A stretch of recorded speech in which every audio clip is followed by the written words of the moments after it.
ગુરુદેવના હૃદયમાં જિનેશ્વર દેવ વસતા હતા. ગુરુદેવની જીભ ઉપર દેવી સરસ્વતી વસતા હતા. ગુરુદેવે કેટલા બધા ગ્રંથો લખ્યા, ઘણા વિષયો ઉપર ગ્રંથો લખ્યા. ગુરુદેવની પ્રેરણાથી રાજા કુમારપાલ પણ સંસ્કૃત ભાષાનું વ્યાકરણ ભણ્યા, સંસ્કૃત ભાષા પર સારું પ્રભુત્વ મેળવ્યું. કુમારપાલે સંસ્કૃત ભાષામાં કાવ્યોની રચના કરી. એટલું જ નહીં, ગુરુદેવ જે કોઈ ગ્રંથ લખે તે ગ્રંથને 700 લહિયાઓ પાસે લખાવતા. સોનાની શાહીથી ગ્રંથો લખાવ્યા, ચાંદીની શાહીથી ગ્રંથો લખાવ્યા અને કાળી શાહીથી પણ ગ્રંથો લખાવ્યા. ગ્રંથો લખવા માટે કાશ્મીરથી ખાસ કાગળ મંગાવવામાં આવતા. એ કાગળોના પ્રમાણસર ટુકડા કરવામાં આવતા. પછી એના ઉપર ચારે બાજુએ ચિત્રકામ કરવામાં આવતું. લહિયાના અક્ષર એટલે મોતીના દાણા. ગુરુદેવે હજારો નહીં, લાખો નહીં, કરોડો શ્લોકોની રચના કરી અને કુમારપાલે એ શ્લોકોને સારા ટકાઉ કાગળો ઉપર લખાવ્યા. કુમારપાલ રોજ પ્રભાતે ગુરુદેવને વંદના કરવા ઉપાશ્રયે જતા. એ વખતે એને અદ્ભુત દ્રશ્ય જોવા મળતું હતું. ગુરુદેવ જરાય અટક્યા વિના મધુર સ્વરે શ્લોકો બનાવીને બોલતા હોય અને એમના વિદ્વાન શિષ્યો લખતા હોય. લહિયાઓ એ શ્લોકોને સારા સુંદર અક્ષરોમાં કાશ્મીરી કાગળ ઉપર લખતા હોય. આ જ્ઞાનોપાસના જોઈને કુમારપાલ આનંદ વિભોર બની જતા.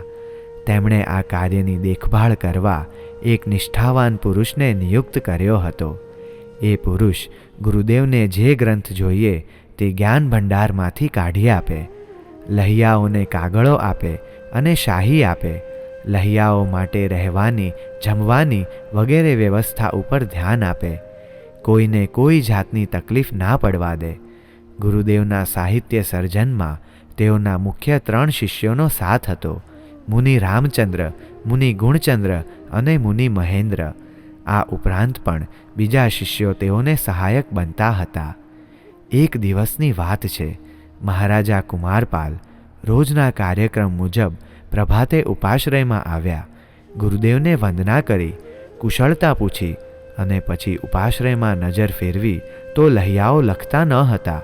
બધા શાંત બેઠા હતા. ગુરુદેવ, આજે ગ્રંથ લેખનનું કાર્ય બંધ છે. કોઈ પ્રયોજન? રાજન, લખવા માટે તાલપત્ર ખૂટી ગયા છે. કુમારપાળના રાજ્યમાં તાલપત્ર ખૂટી ગયા? કુમારપાલને આઘાત લાગ્યો. પાસે જ ઊભેલા વ્યવસ્થાપકને પૂછ્યું, આ શું? કાગળ કેમ ખૂટી ગયા? વ્યવસ્થાપકે કહ્યું, મહારાજા, કાશ્મીરથી કાગળ સમયસર આવી પહોંચ્યા નથી. અહીં કાશ્મીર જેવા તાલપત્ર મળતા નથી. રાજા મૌન રહ્યા.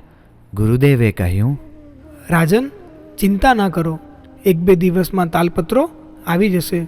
કુમારપાલે કહ્યું, જ્યાં સુધી તાલપત્ર ન મળે ત્યાં સુધી મારે ઉપવાસ છે. ગુરુદેવ, મુનિવરો, લહિયાઓ ના કરતા રહ્યા. રાજાએ પ્રતિજ્ઞા કરી લીધી. કુમારપાલની શ્રુત ભક્તિ પર ગુરુદેવ ઓવારી ગયા. મુનિઓએ અને લહિયાઓએ ભાવભરી પ્રશંસા કરી. કુમારપાલ રાજમહેલમાં ગયા. તેમના મનમાં એક વિચાર આવ્યો. મારે કાશ્મીરના તાલપત્રો પર આધાર રાખવાનો? શું અહીં પાટણમાંથી તાલપત્રો ના મળી શકે? તેમણે પોતાના બાગના માળીને બોલાવીને પૂછ્યું, માળી, આપણા બાગમાં તાલ વૃક્ષો છે ખરા? મહારાજા, તાલ વૃક્ષો તો છે, પરંતુ તેના પત્રો સારા નથી હોતા. રાજન, એ વૃક્ષોના તાલપત્ર કોઈ પણ કામમાં આવી શકે એવા નથી. સારું, તું જઈ શકે છે. માળી ગયો. મહારાજા ઊંડા વિચારમાં ડૂબી ગયા. શું એ તાલ વૃક્ષોને સારા ન બનાવી શકાય? નવા તાલ વૃક્ષ વાવવામાં આવે તો એમાં વર્ષો વીતી જાય. ના, આ જ તાલ વૃક્ષોના તાલપત્રને સુધારવા જોઈએ. વૃક્ષોના પણ અધિષ્ઠાયક દેવો હોય છે. મેં સાંભળ્યું છે કે કેટલાક વૃક્ષો પર દેવોના, વ્યંતર દેવોના વાસ હોય છે. તેમને પ્રસન્ન કરવામાં આવે તો મારી ભાવના વિશુદ્ધ છે. મારે ધર્મના ગ્રંથો લખાવવા છે. મારું મન નિર્મળ છે, પવિત્ર છે. મને મારા પરમાત્મા ઉપર, મારો ગુરુદેવ ઉપર પૂર્ણ શ્રદ્ધા છે. મારી શ્રદ્ધા ઉપર દેવો પ્રસન્ન થશે જ. હું બાગમાં જાઉં અને વૃક્ષ દેવતાઓને પ્રસન્ન કરું. સંધ્યા સમયે કુમારપાલ પૂજા સામગ્રી સાથે રથમાં બેસીને બગીચામાં ગયા. જ્યાં તાલ વૃક્ષો હતા તે જગ્યા પર ગયા. નોકરે જગ્યા સાફ કરી, આસન પાથર્યું. એ આસન પર બેસીને રાજાએ વૃક્ષ પૂજા શરૂ કરી. એ વૃક્ષ પર ચંદનનું વિલેપન કર્યું, કંકુના છાંટણા કર્યા, સુગંધી પુષ્પોથી વધાવ્યું. પછી 2 હાથ જોડી એકાગ્ર મન કરી વૃક્ષ દેવતાને પ્રાર્થના કરી.